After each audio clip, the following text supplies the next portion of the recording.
RSS general secretary Dattatreya హోస్బాలే గారు ఒక statement ఇచ్చారు.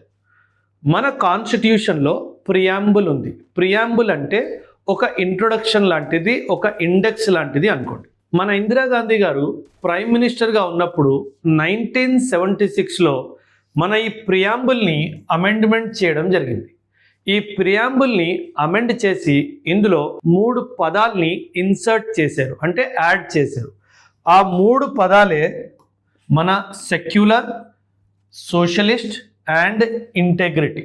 సో ఈరోజు టాపిక్లో మనము సెక్యులరిజం గురించి చాలా వివరంగా మాట్లాడుకుందాం. ఫస్ట్ ఆఫ్ ఆల్, ఈ వర్డ్ సెక్యులర్ దీని అర్థం ఏంటంటే మన గవర్నమెంట్ ఆర్ మన స్టేట్ రిలీజియస్ అఫైర్స్ నుంచి స్టేట్ అఫైర్స్ని భిన్నంగా ఉంచడం.